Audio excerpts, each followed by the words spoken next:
Have you ever tried to hold on to someone who clearly didn't want to stay?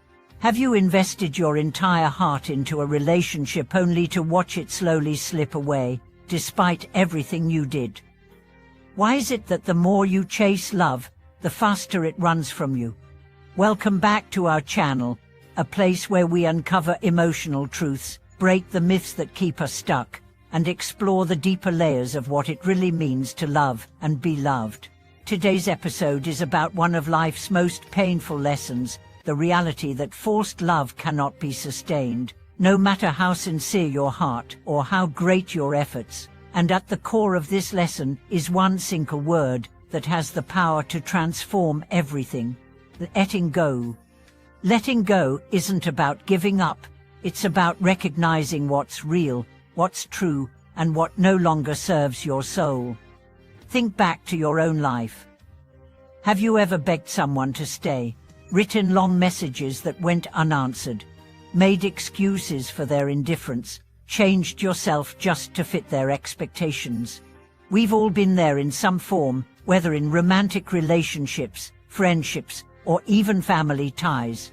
The more you tried to pull them closer, the more they drifted, and the more they pulled away, the harder you tried, until finally, one day, you realized that what you were trying to preserve wasn't love, it was attachment. It was the illusion of connection, the ghost of what once was or what you hoped it would be. This realization hurts deeply, because you gave your best, you were loyal, you were sincere, you tried everything. But here's the truth no one wants to say out loud. Love is not something you earn by effort. It's not something you secure by sacrifice. Real love flows naturally. It grows in the smell of mutual care, not desperation. So why do people cling to relationships that are clearly dying? Because they are not just afraid of losing the person, they're afraid of losing the identity they built around being loved by that person. When someone leaves, they don't just leave you, they take with them the version of yourself that felt worthy, special, chosen. And what's left is emptiness, self-doubt, and grief. But this grief, though sharp, is not your enemy. It's your guide. It's the fire that burns away illusions. It's the pain that clears the space for healing. It's the beginning of return, not to them, but to yourself. Letting go doesn't happen all at once. It starts with tiny moments. The moment you stop rereading old messages, hoping for a different feeling. The moment you realize their silence says more than their words ever could. The moment you start missing your own laughter more than their presence. The moment you finally say, "I deserve better." This shift is quiet, but powerful. It doesn't come with fanfare.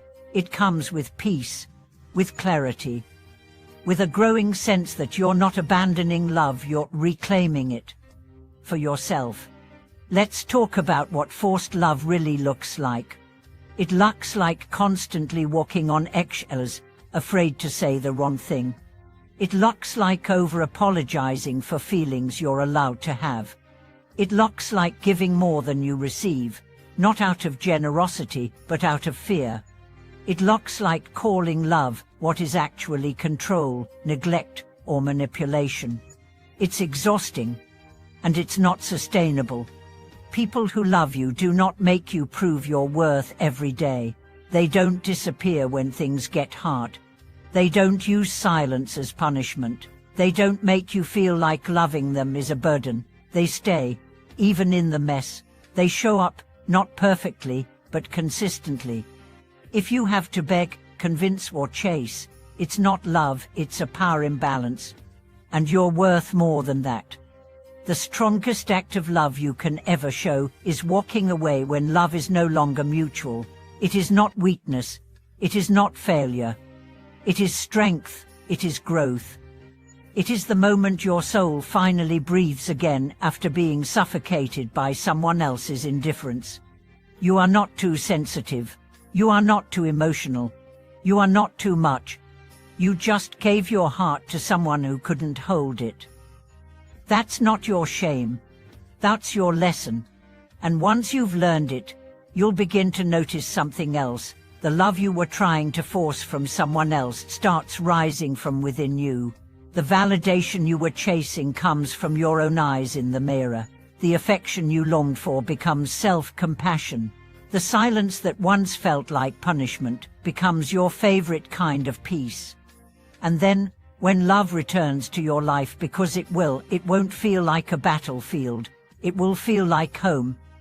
It will not demand your silence or sacrifice. It will not feel like hard work to be seen. It will feel like breathing.